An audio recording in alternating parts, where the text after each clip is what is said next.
మీ business ఏదైనా మీ ఊర్లో promotion చేయాలంటే అది సుమన్ టీవీతోనే సాధ్యం. ఇప్పుడే సంప్రదించండి. 50 లక్షలతోటి శిలా దేవాలయం కడుతున్నాం. సిమెంట్ అనేది ఉపయోగించకుండా శిలతో ప్రత్యేకించి రాతి దేవాలయం కడుతున్నాం. వారి తాతగారు శిల జగ్గిరెడ్డి గారు వారు నిర్మాణం చేశారని వారి దగ్గర చెప్తే మా తాతగారు చేశారని ఆ పోటీని మా తాతగారు వెళ్ళి నేను చెయ్యాలి చెప్పడంతో ఇష్టవ శ్రీమాన్ భగవాన్ ధాన్యం ధనపశు బహుమతి లాభం స్థానిక శాసనసభ్యులు జరిగినటువంటి గోపాలశ్రీలు చెల్ల జగ్గిరెడ్డి గారు అమ్మవారి దర్శనానికి రావడం జరిగింది. ఒక 5 నిమిషాల్లో అమ్మవారికి అలంకారం అర్చనాన్ని పూర్తి అయ్యాయి. గోదర్శనం చేయిస్తాం. ఈ శతమానం అమ్మవారికి ధరింపజేసేసి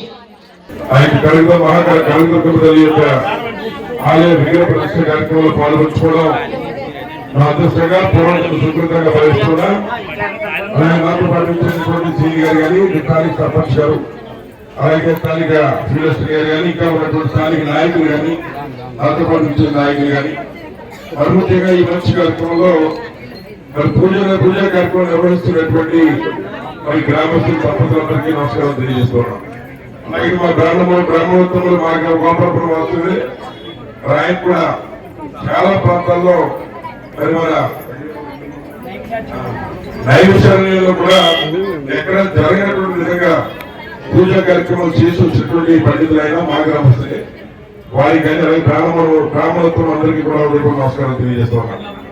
ఈ కార్యక్రమంలో పాల్గొంచుకోవడం అదృష్టంగా భావిస్తూ ఆ యొక్క కనకదుర్గమ్మ అందరికీ ఆయుష్ ఆరోగ్యం ఐశ్వర్యాలు ఈ సూర్యులపేట గ్రామస్తులందరికీ ఇవ్వాలని అలాగే మాకున్న దృష్టి ఏంటంటే నిన్నే శ్రీశైలం దర్శనం చేసుకుని అక్కడి నుంచి మధ్యాహ్నం చేసుకొని దర్శనం చేసుకుని అక్కడి నుంచి చాలా హడావుడి అసలు దర్శనం దొరుకుతుందో లేదని చాలా హడావుడిగా పీడి వస్తే రాత్రి 9 గంటలకి విజయవాడ కనకదుర్గమ్మ దర్శనం చేసుకుని ఇవాళ వచ్చేది మళ్ళీ మొట్టమొదటి గుడి పిలిచిన అమ్మవారు ఇది అదృష్టంగా భావిస్తున్నాం. దర్శనం అట్లాంటిది అమ్మవారు 3 చోట్ల ఒకేసారి దర్శనం చేసుకుని ఇవాళ మీ అందరి దగ్గరికి రావడం ఒక అదృష్టంగా భావిస్తూ అలాగే గతంలో కూడా మరి మానవ పనులు జీవనంలో ఉంటాయి. గతంలో కూడా తిరుపతి నుంచి శ్రీశైలం వరకు కాలినడక మీద నేను 390 కిలోమీటర్లు నడిచి అదృష్టం దక్కింది. సుమారు 14 రోజుల్లో 390 కిలోమీటర్లు నాతో పాటుగా సుమారు 500 మంది 14 రోజుల పాటు నడిచి తిరుపతి నుంచి ఒక ఎవరైతే ఒక దాత ముక్కున్నాడు ఆయన చనిపోయాడు. నా పేరు ముక్కున్నాడు నా ముక్కు నేర్పించాను. ఆ రకంగా తిరుపతి నుంచి శ్రీశైలం కూడా ముక్కినటువంటి ప్రతి కార్యక్రమం విజయవంతమైంది. అలాగే ఈ రోజున అదృష్టం మరి ఆ తల్లి మొట్టమొదటిగా మళ్ళీ నియోజకవర్గం అడిగిపెట్టిన వెంటనే ఈ దేవస్థానానికి రావడం అదృష్టంగా భావిస్తూ ప్రస్తుతం ఎలక్షన్ లో ఉన్నాం. తప్పనిసరిగా మంచి ప్రభుత్వం వస్తుంది. మీ అందరికీ కావాల్సిన సహాయతను అందించండి.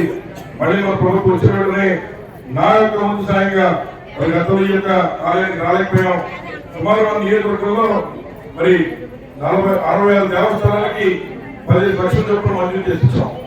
తప్పనిసరిగా ఈ దేవస్థానం మళ్ళీ ఎలక్షన్ అయితే కూడదు కనుక ఎలక్షన్ కూడా అయిపోయిన తర్వాత ఈ దేవస్థానం కూడా రకంగా సహాయ సహకారాలు అందించేటువంటి కార్యక్రమం ఎందుకు చేస్తారని సభాముఖులు అందరికీ కూడా భావిస్తూ నాకు అవకాశం ఇచ్చిన ప్రతి అందరికీ ధన్యవాదాలు.